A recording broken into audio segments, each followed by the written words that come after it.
Isang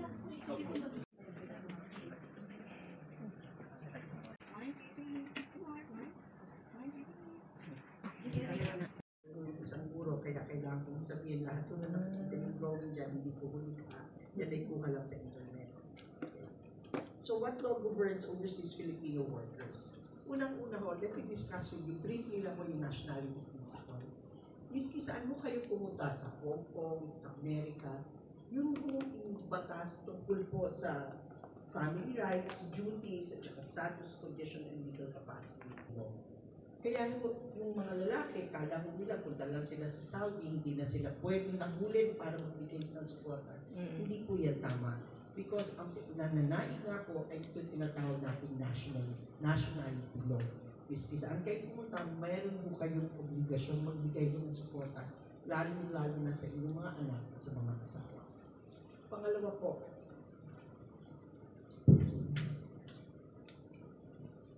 now, pursuant to the natural right and duty of parents over the person and property of their unemancipated child. Let me stop there. Yun yung karapatan at obligasyon obligasyon ng magulang para magbigay ng suporta. Yan po talagang kailangan gampanan, lalo na kung ang bata ay minor de edad. Pero po pag ang bata ay 18 na, because 18 years old po ang age of majority sa Pilipinas, ang pwede na kung mag-represent sa sarili niya ay yung bata mismo. Yung bata mismo ang pwede mo humingi ng suporta sa kanyang magulang. Pero hanggang ang bata ay below 18, ang magulang po ang may karapatan na humingi po para sa bata. So every child, next slide, is entitled to parental care. Yan ho, kinikilala hong basic right ho ng isang bata. Parental care shall receive at least elementary education, shall be given moral, civic training, etc. Okay. Now, ano ho ba ang tinatawag na support? What is support?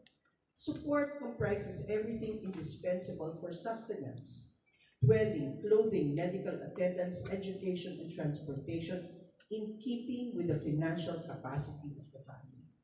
So kung ang bata po ay may mga magulang na talagang mayaman, okay, pwede humingi para sa bata yung kapantay o kaantas ng financial capacity ng magulang.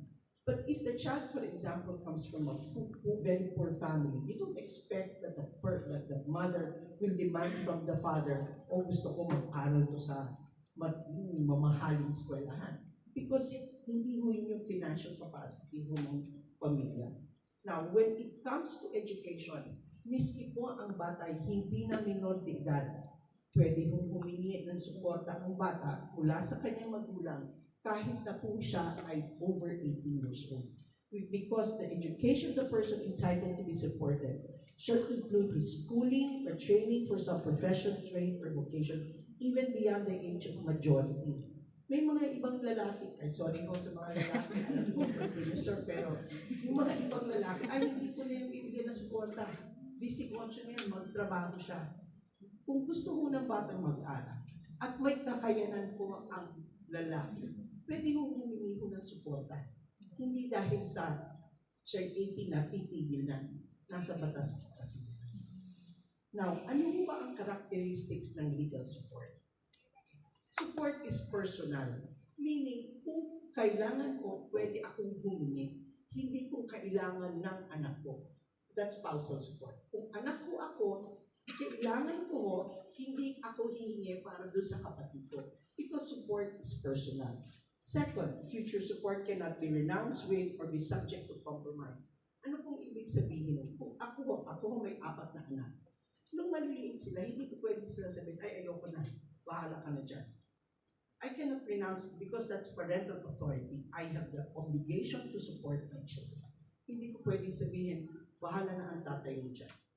Pangatlo, support cannot be transferred. I cannot say, okay, I'm transferring now my right, my obligation to give support to your grandparents. I cannot transfer that because the law tells me that it is my obligation. And support is exempt from attachment and execution. Ano pong ibig sabihin nila? Kunwari ng utang ko ako, let's say, na 1 million.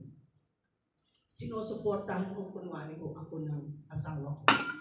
Hindi dahil, and this is spousal support, hindi mo dahil ako ay may utang, Yung pinagkautangan ko, sasabihin ng judge, o singilin mo na lang dun sa asawa niya, then kunin mo na lang yung sinusuporta. Ganun din po sa kanya. Kasi parang kaya hindi ko pwedeng ma-attach, hindi ko pwedeng ma-execute yung suporta.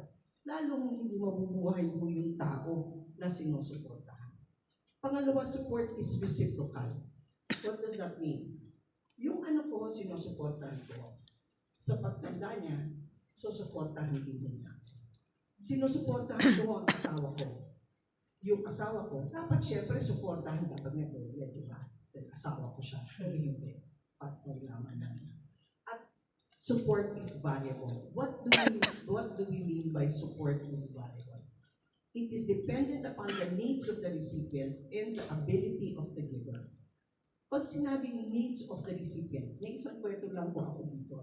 Natatandaan ko, mayroong bata, anak po siya ng foreigner, na anak ng isang Pilipina. Hindi mo sila kasal. Ngayon, humihingi yung nagsuporta yung Pilipina. Baby pa lang, siguro 1 month old. So sabi ko dun sa abogado, sige, ilista mo yung kailangan ng bata. Binigay sa akin yung listahan, number 1, sa listahan. Ang hiningi sa kliyente ko was about $5,000 US. At that time, times 50 pa yan, di 250,000, 1 month old baby siya. Ano to? 250,000, 1 month old. Sabi ko doon sa abogado, sige nga, ilista mo nga bakit na umabot ng 250. Number 1 sa listahan, dog food. Tao po, pinag-usapan natin. Kasi daw may aso daw yung bata. Dog food, siya scratch. 1 month old to, bakit siya may aso? Obviously, aso siya ng nanay. Sabi ko, sabi ko nga, pabiro sinabi ko, I know the mother must be a bitch, but not this kind of bitch. No? So sabi ko, bakit ito?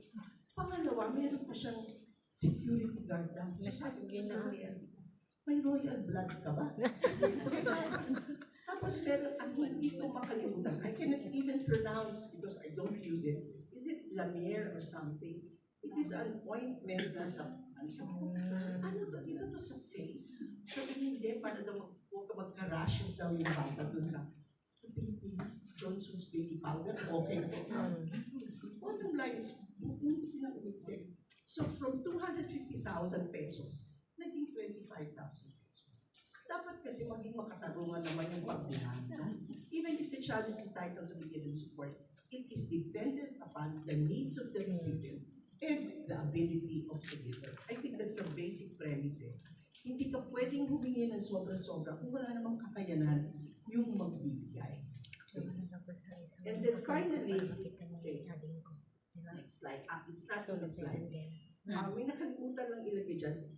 Support is demandable when needed and payable when demanded. What does that mean? Pagka kailangan hingin nyo yung suporta. At pag hiningi nyo, sa kanyang babayaran. Example, ito ho nangyayari nito lalo na maliliit ang mga anak ko. Aalis ako ng umaga. Ang gabi, sasabihin ng bunso ko, may bako ko na kalimutan, hindi mo natin. Sabi ko, anak, sa batas. Ang suporta, payable, okay, when demanded. Nag-demand ka ba? Kaya ngayon, ang ginagawa ng mga anak ko, uunahan ako ang isingin yan para mabaan ko. Kasi hindi ko talaga ibibigay. Hindi ka humingi, ibig sabihin hindi mo kailangan. So you have to demand it. I remember recently, lalo na itong pandemic, no? Yung anak ko, nasa kolehiyo, lagi naman siya nag-zoom. Tapos minsan, sabi niya sa akin, mapahingin ba ako? Bakit ka magbabaon eh? Pandemic na dito ka sa bahay. Hindi ka ng baon. Hindi ma, kasi panda daw yung magpapadeliver. No? Okay. So, pinadalan ko siya via email.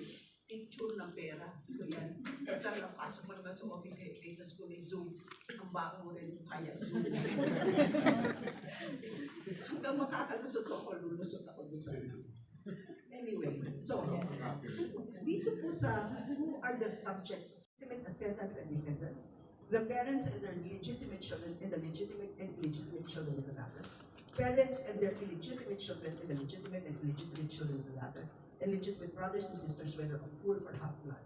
So, ang tawag po sa Pilipinas ngayon po, sa legitimate marital children. Sa mga illegitimate po, ang tawag na ngayon po sa Pilipinas, non-marital child. So, yung non-marital child, means hindi kasal ang magulang. Pwede at may karapatan siya humingi ng suporta ko sa kanyang mga magulang. But let me discuss that later.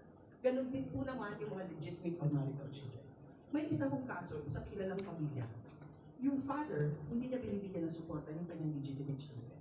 So, ang ginawa nitong legitimate children, humingi sa lolo. Kasi ang lolo, dahil naman kinilala naman, tsaka legitimate naman yung apo, siya ho ang pinagbayad mo ng suporta. Pero yun ho, kailangan niyo pa rin patunayan ano ho ang pangangailangan at kakayanan ng magbigay. Okay, now, dito po sa next slide, please.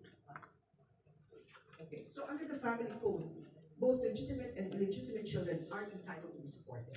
In fact, when it comes to illegitimate or non-marital children, okay, shall use the surname and shall be under the parental authority of the mother and shall be entitled to support in conformity with this code. Let me just briefly discuss this provision. Pag ang bata po ay illegitimate child or non-marital child, ang pangangalaga at parental authority ay talagang nasa nanay. Kasi hindi ko sila kasal. Pero kahit ganun pa man na ang pangangalaga at parental authority ay nasa nanay, ang illegitimate child ay may karapatan na humingi ng suporta sa kanyang ama. So hindi pwedeng sabihin naman hindi na tayo kasal. May karapatan mo ang bata. Ngayon mo, may isang kaso lang po kung bata. So sa ordinary civil action, pwede tayo mag-file ng petition for support, tinatawag natin. So, dito, ang end goal natin is for the court to give judgment na kung magkano yung kailangan ng either ng spouse or ng anak na amount of support. Now, yun nga, mag-file tayo ng petition, saan natin siya i-file? Sa family court na tinatawag natin, which has temporal jurisdiction over the place na kung saan nakatira yung maghahabla or yung ihahabla. Ang mamimili dito kung saan is yung maghahabla. Or kung hindi naman nakatira sa Pilipinas, o kung nakatira outside of the Philippines, yung dependent or yung ihahabla tinatawag natin, pwede natin siyang i-file dun sa court kung saan nakatira yung maghahabla or kung saan mayroong property yung ihahabla natin sa Philippines. Now, ano yung tinatawag natin provisional refugee? Ito yung pwede natin i-file while pending pa yung case natin sa court. So, ang tawag dito is yung support pendente lite. Pendente lite is pending litigation. So, dito, i-determine ng court kung magkano yung kailangang support nung naghahabla while hindi pa tapos yung kaninang sinasabi natin petition for support. So, while ongoing pa yung kaso ninyo, pwede kayong may matanggap na amount from the person that you're suing.